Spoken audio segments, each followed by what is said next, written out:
Di mana? Di Jalan Arwana, Pak. Arwana Arhadut ya? Iya. Oh, 2 tahun lalu sudah. aku tinggal situ sekarang. Loh. Oke, Jangan sebelah-sebelahan. oke. Sebelum kita berbincang-bincang tentang tema kita hari ini, mungkin manggil Bang Frans saja ya. Boleh. Iya. Bisa sapa dulu warga Binjai, Bang. Halo Binjai, apa kabar Binjai? Hai, Selamat pagi. coba jangan bilang Binjai. Binjai. Binjai. Iya, memang kalau lidah orang kita ini sering ujung-ujung itu berubah ya. Binjai jadi Binjai. Pisau jadi pisau. Itulah budaya kita tuh. Iya. Sebenarnya sama kayak Inggris ya. Apa tuh? Teks sepeda bacanya beda gitu. Iya. Inggris dari Tanjung. Ini acara Car Free Day kita memang setiap hari Minggu kita hadir, Bang. Masih mengangkat tema tentang Palestina. Yang biasa pun memang kita didampingi oleh Ustadz yang selalu bercerita tentang dunia Islam, tentang kegiatan amal dan juga tentang Palestina. Nah, hari ini topik yang memang kita bawa itu sangat jauh berbeda dengan topik-topik biasanya. Bisa nyambung sebenarnya. Bisa nyambung ya? Bisa. Oke. Kita sambil menemani yang lagi olahraga, Bang Frans mungkin bisa bercerita tentang dunia yang sekarang Bang Frans geluti. Iya, ceritanya panjang. Secara garis besarnya aja dulu. Oke, saya mengawali karir saya di perfilman itu. Awalnya saya aktor teater. Oh, aktor panggung berarti di teater Iya, ya? panggung tahun 1994. Sebentar Bang, kita sapa dulu Bapak Ibu polisi yang ada di depan. Polisi, ya pengabar Pak. Sehat-sehat selalu, Bapak. Ada festival film polisi bentar lagi. Bisa kita buat film polisi mewakili Binjai. Oke. Oke. Dulu lah ya. Kan sekarang Bang Frans bergelut dalam dunia perfilman. Ya. Dan saat ini dari tahun berapa? Kalau ke filmnya itu 2002. Dari 2012 dari teaternya. Teater 1994 mulai berkarir di teater Nah, dan pernah mewakili Sumber untuk beberapa event nasional dan internasional. iya. Cuma ya gitulah. Mungkin kurang menarik di liput media ya saat itu. Iya betul. Mungkin di 2012 itu juga film Indonesia belum terlalu naik seperti sekarang ya. belum. Jadi 2012 itu kita ceritanya lucu sebenarnya, nggak sengaja saya lari ke film itu. Bukan lari lah. Saat itu juga orang disuruh main teater udah males gitu. Anak-anak muda disuruh latihan teater, latihan seminggu kabur. Bahkan di Binjai kayaknya hampir nggak ada ya. Punah. Iya, Nggak punah ada lah. Beberapa ada, cuma nggak kayak dulu kan. Iya. Kayak 90-an, 80-an. Anak muda sekarang disuruh main teater itu udah nggak tertarik gitu mungkin. Karena ribet kan. Ngapal naskah, persiapan aktor berapa bulan. Harus latihan terus. Nggak boleh salah di panggung. Nggak bisa diedit ya. Nggak bisa diedit. Kalau film itu bisa diedit. Iya benar. Main teater nggak bisa. Jadi mungkin itu ada imbas dari merebaknya dunia medsos ini dengan cara-cara yang instan ini berpengaruh terhadap mental anak muda sekarang. Maunya instan, cepat cuan. Betul. Nggak mau proses yang ribet. Ribet gitu. Terima kasih Adi. Jadi ini berpengaruh, berimbas kepada bidang-bidang lainnya yang melibatkan waktu yang banyak, orang yang banyak. Iya. Jadi bergeser nih sekarang, hingga terjadilah ya seperti sekarang ini yang lagi dipernikahkan orang tua terburu-buru. Waduh, Gen Z lah pokoknya habis lah diprotes Gen Z ini nggak bisa kerja apa segala macam. Iya. Enggak semuanya sih, karena saya banyak juga mendidik Gen Z untuk di perfilman. Karena saya punya metode cepat bagaimana belajar buat film dalam tempo 1 jam. 1 jam diajarin, 1 jam praktek, filmnya jadi. Cukup 2 jam.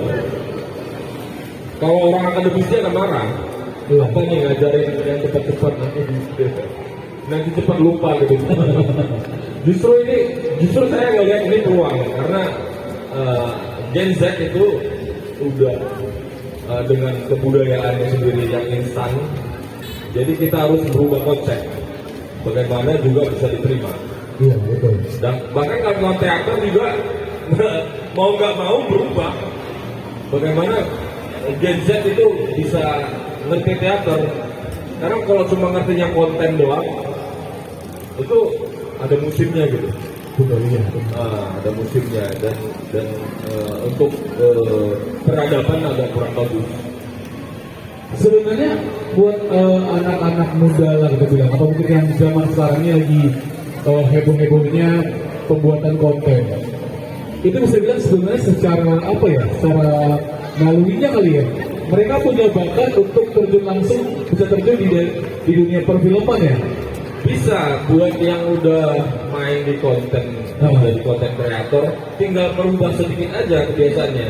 Misalnya dia merekam tuh pakai handphone secara vertikal, Iya. dirubah horizontal, Oh, itu beda ya? beda. Dan settingan FPS-nya dirubah. Misalnya kalau untuk film tuh 24 FPS, Oh, ya, biar agak sinematik ya. Apalagi sekarang handphone udah canggih semua kan. benar.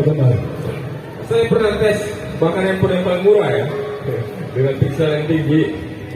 Hasilnya saya putar di layar sebesar 9 meter itu nggak pecah. Oh, Malahan cuma pakai handphone gitu.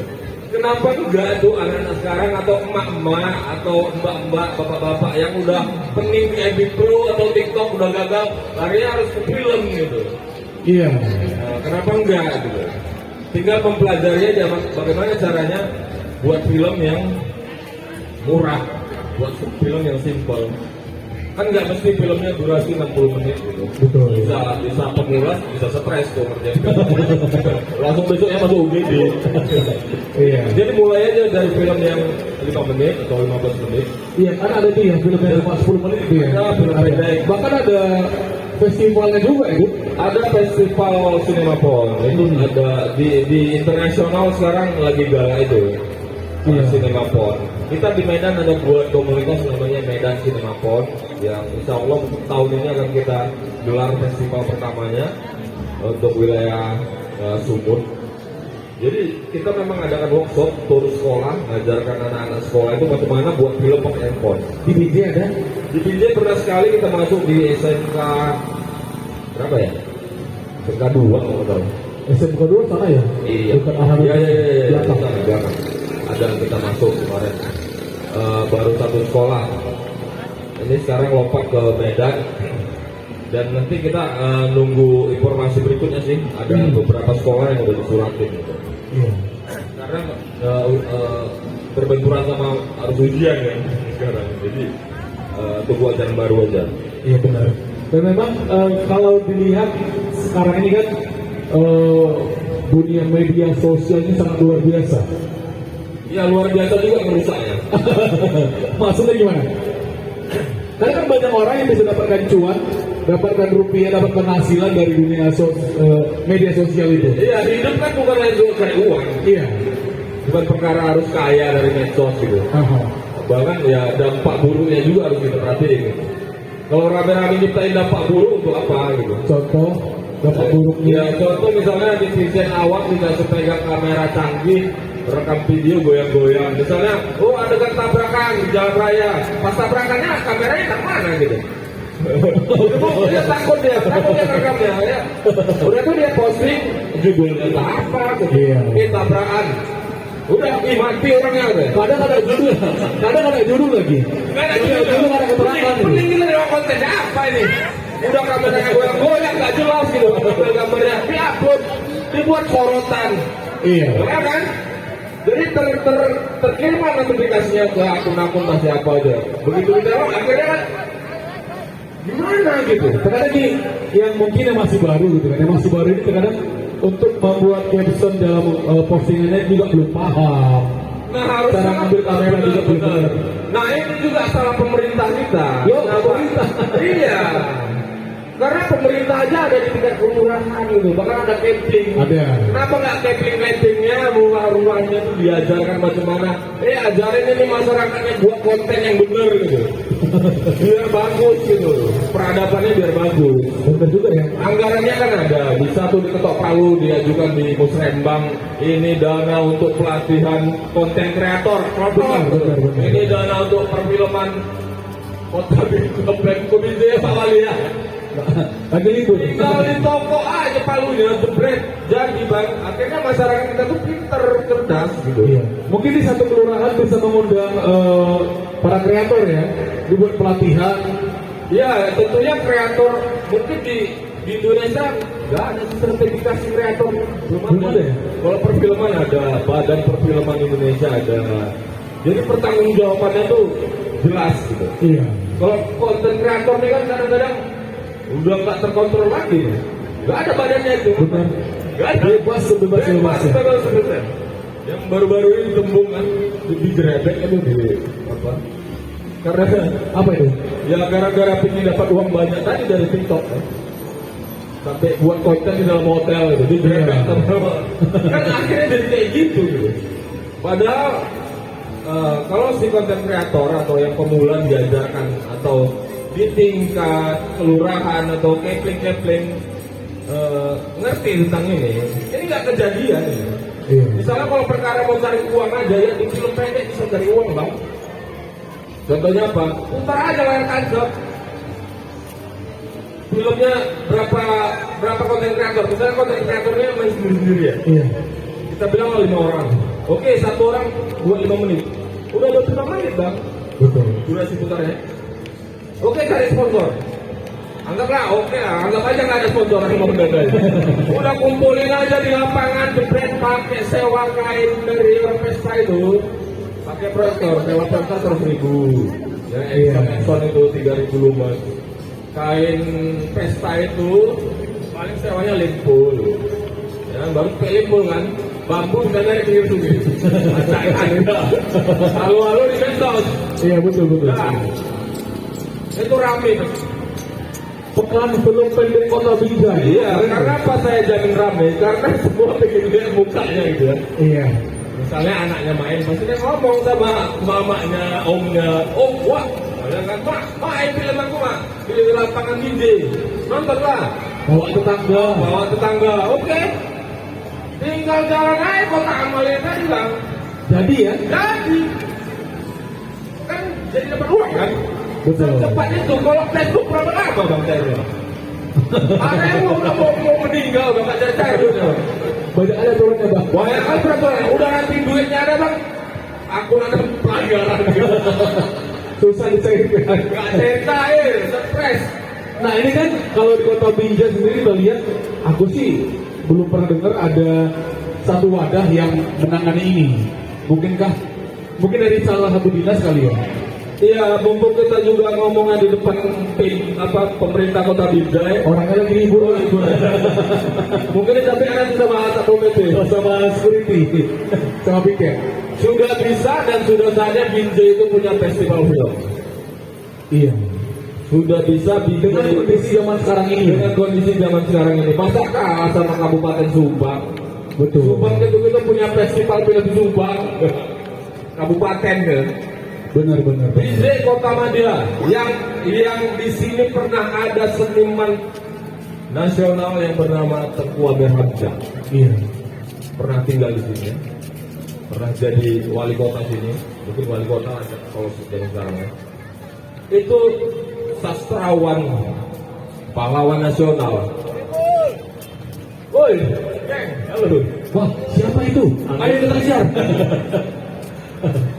Jadi siapa yang udah membuat film tentang Aber Hamzah? Iya. Kalau teaternya mungkin udah ada. Seharusnya anak Binjai atau anak yang menggarap film tentang Aber Hamzah. Karena apa? Tengku Aber Hamzah itu pernah tinggal di sini. Masa yang buat film di Jakarta? Betul. Gitu ya. Secara emosionalnya itu lebih kuat di sini. seharusnya seperti itu. Ya. Tapi mungkin karena pengetahuan, ilmu dari kita yang di Binjai mungkin pemikirannya belum sampai jauh ke sana, masih seperti yang bilang tadi, masih jalan sendiri-sendiri nih, masing-masing aja. Nah itu tadi gagal juga yang megang handphone internet canggih ini kan. Enggak ada informasi itu. Iya, betul. Padahal di situ semua informasinya. Nah jadi saya sarankan DJ harus memulai membuat sebuah festival film. Iya. Karena saya tahu DJ ini punya SDM yang mumpuni. Karena saya pernah tinggal di Binjai, saya tahu SDM Binjai ini anak muda Binjai, cantik-cantik, ganteng-ganteng, sangat layak jadi artis. Nggak usah merantau orang itu Jakarta, di sini aja. Di sini aja, betul. Di sini aja, mana yang punya uang buat revanya, modalin filmmakernya, buat film tuh nggak mesti mahal. Ada yang bisa buat film modal 500.000, ada yang modal 1 juta, ada. Kalau selama ini kan orang mau menjadi bintang film itu dari Binjai ke Jakarta gitu. Ke Jakarta. Bagaimana kalau kita rubah gitu kan? Biar PH-nya datang ke Binjai. Nggak usah, PH-nya buat sini aja. Buat sini juga. Karena nanti kalau PH-nya dari Binjai, jadinya film Jakarta juga. Betul juga ya. Nah, kalau yang di film Binjai itu, filmmaker anak Binjai, berKTP Binjai, perusahaannya juga beralamat di Binjai. Iya. Buat film cerita Binjai itu film Binjai. Sebenarnya banyak yang bisa diangkat ya. Oh banyak kali. Ada yang gini Bang. Semua tema-tema sejarah, dongeng, hikayat, ini kan lama-lama punah nih Bang. Betul. Apalagi sejarah berubah jadi dongeng berubah jadi apa lagi? Mitos-mitos. Lama-lama hilang. Menguap ya. Kalau tidak pernah direkam jejaknya menjadi sebuah karya buku, karya sastra, atau film, ini punah Bang. Contoh, pernah terjadi perang nggak di sini? Apa itu? Pak Lika. Pernah terjadi peperangan nggak di sini? Kalau di Binjai? Pernah. Pernah kan? Pernah. Udah pernah di film kan? Kalau khusus ceritanya tentang Binjainya, aku belum pernah dengar. Nah, itu tapi tadi. tertuang di buku ada. Ya ada Sebagai bukti itu Tugu pahlawan yang di sana itu, yang ada. Ya. Itu satu simbol. Ya betul. Pernah peperangan terjadi di Binjai. Karena ada makam pahlawan di situ kan. Iya. Berarti pernah ada di sini tragedi peperangan itu. Nah, Gen Z hari ini dia kebanyakan buta tentang sejarah itu. Ya kan? Jadi ya mau nggak mau kita yang anak 90-an 80-an kembali turun ke bawah membuat satu produksi atau mengajak Gen Z ini ikut sama-sama berkolaborasi membuat sebuah karya agar dia mencintai sejarah dan budaya daerahnya. Betul. Jangan sampai cerita tentang daerah ini hilang. Karena kalau dilihat, memang sih kalau secara kebiasaan kita lebih suka menonton daripada membaca. Nanti kan membaca masyarakat Indonesia kan bisa dibilang menengah ke bawah nih. Ya. Jadi lebih suka lihat film sebenarnya. Kalau sekarang kita lihat film Indonesia juga luar biasa. Jadi itu sebagai tonggak bagi kita juga untuk warga Kota Binjai yang mungkin suka dengan dunia perfilman, mungkin bisa membuat satu terobosan ya. Ya. Bisa mengajak sponsor, bisa mengajak pihak pemerintahan. Dia pasti bisa memberikan PAD bagi Pemko Binjai. Iya. Nah, kalau untuk mengajak kawan-kawan yang sekarang ini aktif di media sosial, sebenarnya walaupun mereka buat konten pribadi kan itu bisa dibilang juga film ya, film 1 menit gitu ya. Enggak. Belum masuk film ya, Masuk film. tapi sudah termasuk karya atau mereka konten. Iya. Konten. Sebenarnya mereka sudah bisa diajak untuk membuat yang lebih besar lagi. Bisa. Asal dia punya suka merekam video, suka menulis cerita, suka berakting di depan kamera. Iya. Karena kan banyak sebenarnya ada 86 bidang di film ini Bang. Jadi kalau ngerjain satu film gede itu, film durasi kita bilang film yang diputar di SS1, itu mau krunya aja sampai 100 orang Bang. Banyak tuh udah lihat pas di akhir itu banyak tuh nama-namanya. Jadi bisa menciptakan lapangan kerja buat 100 orang untuk kerja satu film. Lain aktor, Iya. Kita ngerjain film kemarin Siantar Hotel Pendarah itu semuanya 500 orang. Hampir 500 orang. Wow. Jadi Jumlahnya besar itu. ya, ngerjain satu film itu durasinya 80 menit. Itu sekarang jadi film kebanggaan Siantar. Film sejarah tentang peperangan kota di Siantar. Itu. Sudah tayang? Udah tayang. Udah Dari tayang. bulan berapa kemarin? Bioskop. Bulan ya di Oh. Cinepolis. Nah, tinggal BJ nih. BJ harus memfilmkan sejarah perjuangan pahlawannya. Agar apa? Ini menjadi tontonan wajib bagi anak sekolah yang ada di Kota Bandar BJ. Agar apa? Agar tak lupa sama sejarahnya tadi.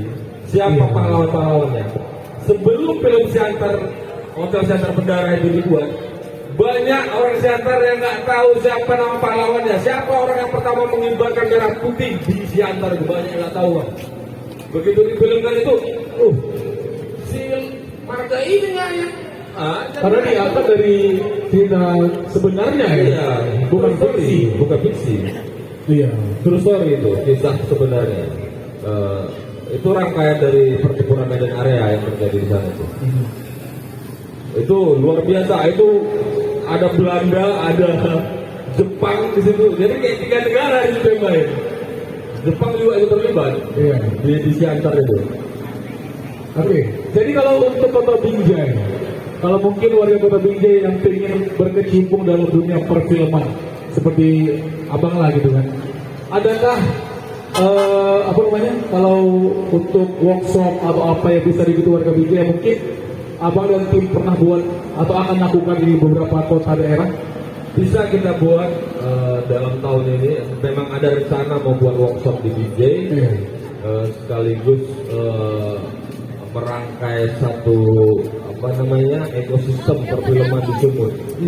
Karena untuk wilayah Sumut kita udah gerilya dalam 7 tahun ini, gerilya di kabupaten-kabupaten. Iya. Nah, BJ jangan sampai ketinggalan lah. Karena di BJ juga saya tahu ada Jengkel itu ya, udah jadi aktor komedi Aktor, betul. yang ke film kan.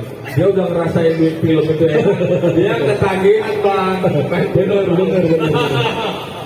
Bang, di film itu, Bang, Terima kasih kakak. di film itu dalam tempo 1 jam pertama diputar di bioskop, modal produksinya bisa balik, Bang, langsung. Oh. 1 jam pertama. Karena ada hampir 3.000 studio di Indonesia. Oh, banyak ya? Hampir 300 bioskop. Lain lagi bioskopnya Raffi Ahmad. Yang ini lagi dibangun dia ada di Jawa, udah ada 50 bioskop kan.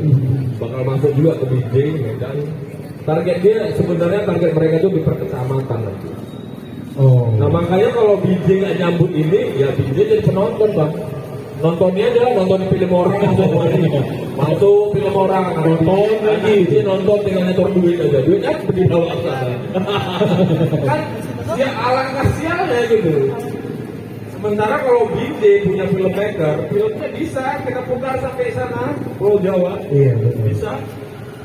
Tuh di Jogja banyak tuh penonton film BJ gitu. Karena ternyata juga beberapa film yang pernah tayang di bioskop itu yang mengangkat tentang budaya satu daerah aja, itu sambutannya luar biasa ya. Iya, film itu kelebihannya itu konten kreator jarang mengangkat budaya daerah, kebanyakan narsis, Benar. ya panjang muka atau nggak pakai efek, Pajang buka joget-joget jungkir balik. jarang memikirkan macam mana sih budaya kita gitu, Iya. yang harus dikenalkan kepada masyarakat luar. Apa kelebihan DJ itu? Oh, rambutan, buat film rambutan.